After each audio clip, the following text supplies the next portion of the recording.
Tá necessário passear a Hammelbergweg temporalmente para assim conseguir construção do hospital novo.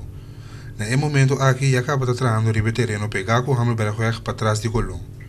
O hospital novo lo queda parcialmente construído em terreno atual de Ceos. Para esse motivo aqui, a construção lo cruza Hammelbergweg.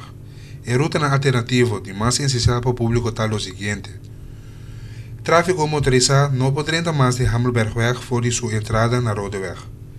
Tráfego que faz uso de Colón pode sair sim via Hammelbergweg, pero solamente para buyback de Rodeweg e não para chegar para Eusweg. Tráfego com destinação para UTS, ADC e edifício Renata, mestre passa via de Colón e sai back for de Hammelbergweg. Tráfego que arriba para Eusweg pode entrar Hammelbergweg e chega até caminho oficina de Tochter de Casta, pero não consegue vir na Colón. Voor de Rodeweg peatón pode entrar Hammelbergweg para por de chegar de UTS, pero não consegue para chegar até na Patra Eusweg. Voor die Rodeweg peatón por fazer uso de Boerhavenstraat para chegar para Eusweg e vice-versa. Voor die brede straat peatón por fazer uso de, entre outros, Refuaterstraat para chegar para Eusweg e vice-versa.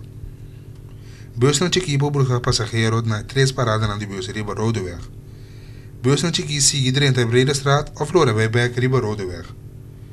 Convoio para buscar passageiros na parada de bus de Boerhavenstraat. Depois se convoio dá-se uso de Boerhavenstraat, Rodeweg e Patra Eusweg para prosseguir sua ruta. Para ambulância, brandweer e transporte relacionado com construção, lo tem ruta não especial. Para telenotícia, a informar Erwin Scarbalho.